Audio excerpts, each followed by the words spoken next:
Welcome to our WEBchat interview with Andrew Goldie, Managing Director of Coprocess, the leading intercompany netting and multilateral netting provider today. Andrew, the market has changed enormously, over the last 12 months or so. What's happened in the intercompany netting market? Yes, the undervalued and underused is I think a good title because not just in the last 12 months, but certainly in the history of Coprocess, netting is something that is frequently not talked about as much as some of the other treasury tools. But what we do see is more interest in the product and quite a lot of changes going on in the last 12 months with respect to netting. Two main changes. One is many banks have pulled out of netting in the last 2 years. JP Morgan, Nordea, the Royal Bank of Scotland, Deutsche Bank have all decided to stop offering netting. Why is that? Because that's been quite a phenomenon right across, not only last year, but previously. They've all slowly got out of netting. Why do you think that is? I think they can't make a lot of money out of netting. I think traditionally they offered netting, say 10, 20 years ago, to bring in the FX, and they could make good margins on the FX. And I think the corporates started to get wise to that and say that, they could either go bank independent, or certainly when they were taking the netting system from the bank, they would want to have more control over the FX. So I think it became less attractive to a lot of banks to offer this. And netting has always sat not on the fence, but it's always been a decision for a bank whether it was a part of its core product offering or not. Some banks said yes, some banks said no. But what we're definitely seeing is more of them saying no, this is not core to our corporate cash management offering. Yet it's core to corporate cash management. It's one of the things that make a hell of a difference to the liquidity. Absolutely. But I think the banks are more taking the view now than you let a specialist provider or an external system do the netting, and then you try and stick to what you're good at, which is making the payments, and hope to benefit from the FX as well. But I think that it is not as profitable as it was. So I think that's the main reason for them stopping to offer it. It is also, I think, it's a difficult sell, netting. It's and banks, I think, traditionally haven't been very good at actually selling the service or the software. You mentioned a second development in the marketplace. What was that?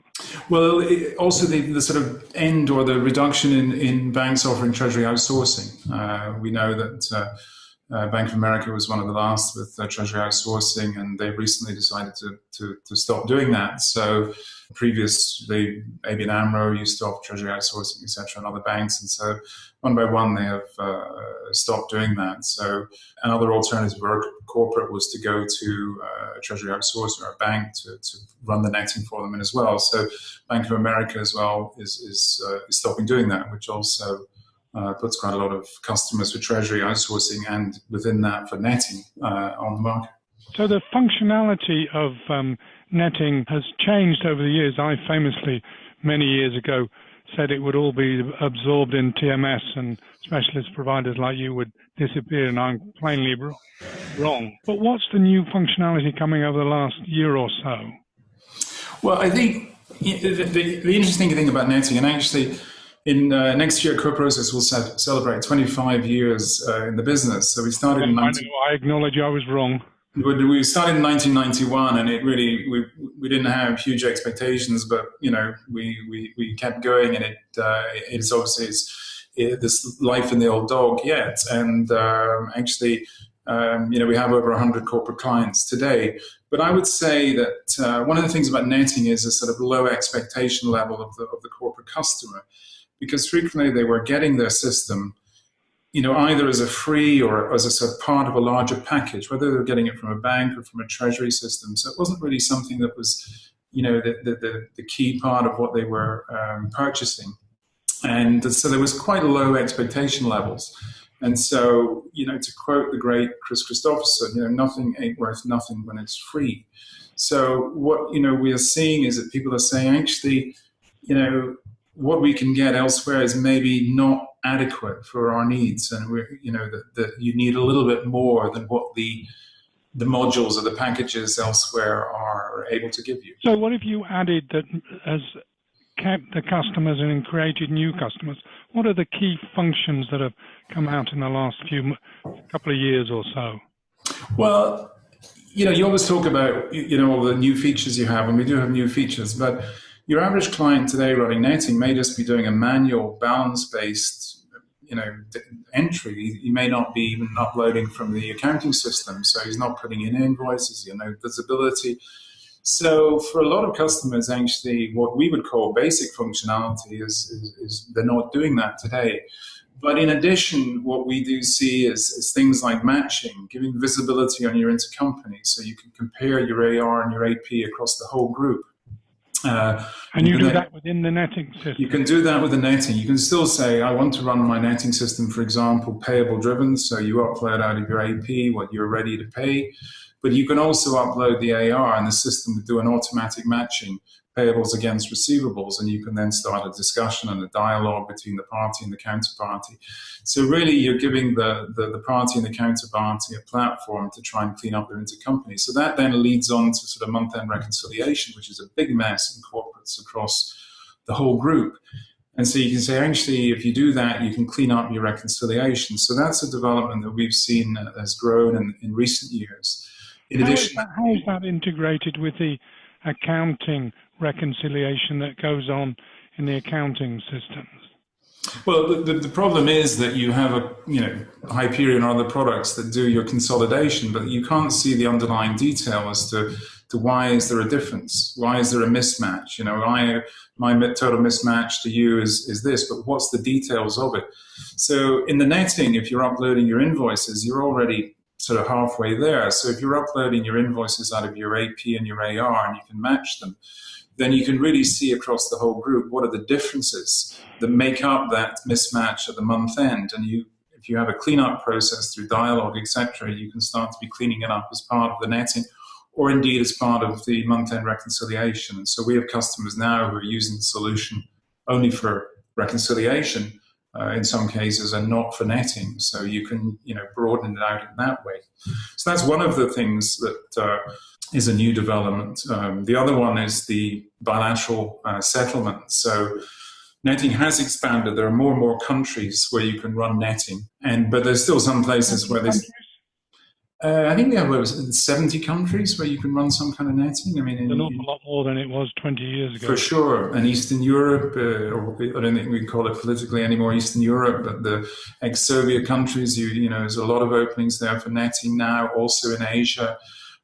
So we have more and more countries who can be part of the netting, but there are some restrictions on what currencies, etc.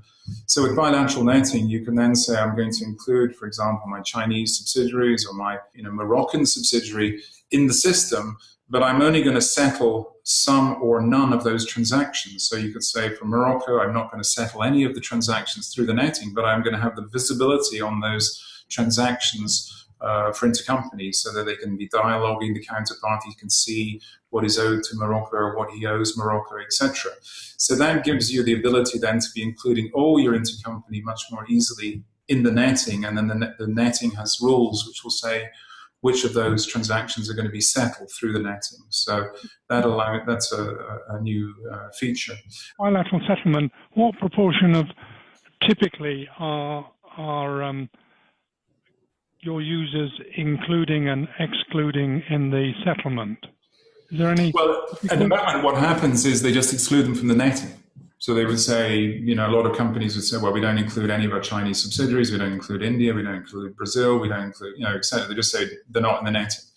So that means that, they have to sort out all their intercompany outside of the netting. And this way you can include them, but you still may not want to settle on day one. You say, actually, I'm going to include India and China in the system, but I'm not going to settle through the netting to India and China. Later on, if you get the approval from the central bank, you can then say, actually, now I'm able to add these subsidiaries so they're settling through the netting, etc. So you can expand it out in that way. Oh, right. And you started to mention another point about functionality. Well, vendor payments is also something. I mean, we've had vendor payments in the solution for many years, but again, one of the our challenges at Coprocess is to make people aware of So what this is they do, and external. This this is is external to the intercompany. settling to third parties. Settling to vendors using the netting system. So you upload the vendors' data, and you basically use the structure in the netting system to make the payments to the vendor, to deliver remittance advice, etc. So that's something we have a certain amount of traction on as well. What proportion of your netting users are using the vendor payments facility? Today, probably 10 to 15%, not a great deal. But it's something that we see, certainly with new customers, there's quite a pickup on that. One of the problems that is not just true of netting, but when you install the system at a corporate customer, they run it the way they choose at that time. There's a problem of inertia that in 5 years' time they'll still be running in exactly the same way. So actually, one of the challenges we have is to make our customers, many of whom have been with us for more than 10 years, aware that there are newer and better ways perhaps of doing things. So it's not just to new customers as well. It's also to try and get your existing customers to make them aware what they could possibly be doing better. And that's always why one has a user group and education and so on. Yeah, we're trying to focus more energy on our existing customer base, but because, as I say, more than 50% of them have been with us for more than 10 years. So you get quite a lot of legacy in there, which is good. And absolutely. In the next 2 or 3 years, what do you see the future for Coprocess and the intercompany multilateral netting solutions? Because there are competing solutions coming in from bank portals, from TMS providers, from a whole range of third parties. Where do you see your growth path in that future? Well, we very much have stayed specialists in this small area, and that's what we intend to do in the future going forward. So we say, we're experts in this area, and if you're looking for something specific in the netting area, then customers come to us. So I don't see that changing a lot. As I say, we can talk about the new features, the new functionality, the things you can do, but I think actually one of the main takeaways should be that most people are running netting today in a very, very basic or limited way, whether they're doing it through a spreadsheet or something that they built themselves, or through a treasury system, or through a bank, or it may be in a very, very simple way.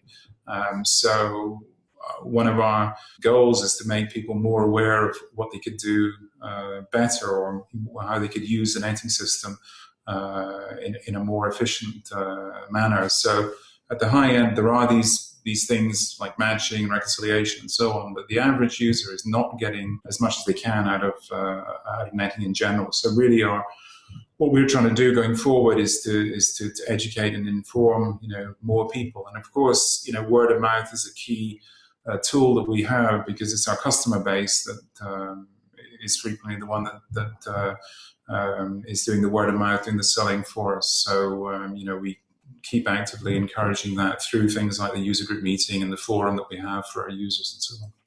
Okay, and the other obvious question in the future is in terms of partnerships with sort of co-petition, where you're sort of cooperating with your competitors in some way, because your functionality is so much more advanced than quite a few of the other people.